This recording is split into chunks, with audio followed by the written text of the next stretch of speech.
All right, I promised you at the beginning that I was going to talk a little bit about student loan refinancing. As this podcast drops, it's August 14th, 2023. And guess what starts happening on September 1st this year? That's right, that student loan holiday is over. It's over. That great announcement made on, I think it was March 13th, 2020.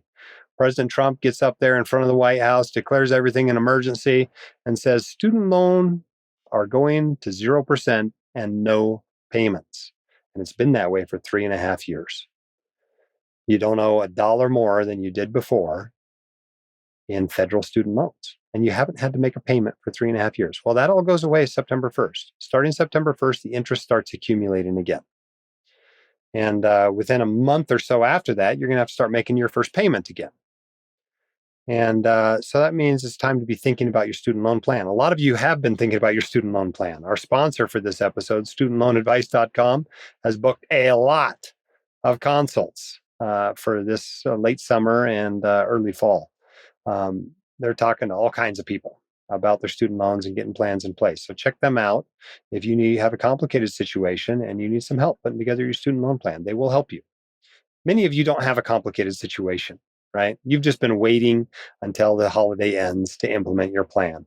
And maybe your plan is you got a whole bunch of cash sitting around and you're just going to take your student loans in a corner and drop an anvil on them on September 1st. So don't forget to do that before the interest starts accumulating.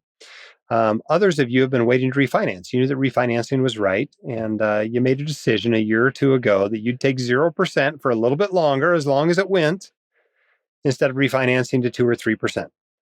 Well, in the meantime, interest rates have gone up dramatically, so you've lost the opportunity to refinance to 2 or 3%. But I expect you should still be able to refinance to something around 5%. And maybe that only knocks 0.5% off your student loans. Maybe it knocks 1% or 1.5%. Just depends on what your loans are at.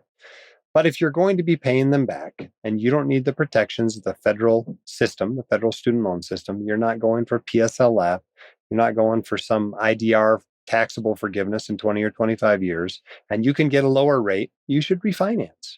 And the best place to refinance is through the links at the White Coat Investor. Okay, so if you go there, you'll see on our recommended page, whitecoatinvestor.com/recommended, you can go to student loans and you'll see the folks we recommend. If you go through those links to refinance, you'll get cash. Okay? They'll send you a check or they'll put it toward your loans if you want, but you get cash back. And so that's a great benefit. We're also, at least for a limited time, we're giving you Fire Your Financial Advisor, our flagship course, if you refinance a student loan through those links. So be sure to check that out as well. Now, you may find you go on there and you got student loans at 5.4% or something, and the best they can give you is 5.5%. What's the worst that happens? You wasted a little bit of time, like 3 minutes, finding that out, right? You don't even have a hard credit pull on your credit.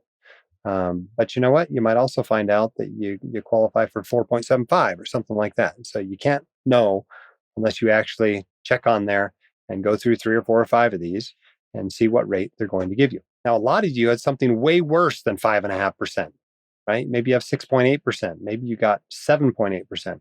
Maybe you went to a Caribbean school and you got 10% loans. I don't know what you have.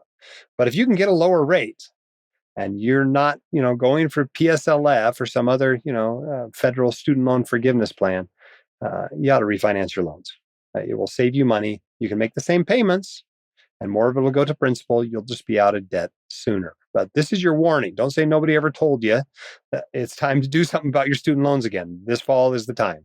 It's time to get that done if you've been putting it off, and a lot of you have.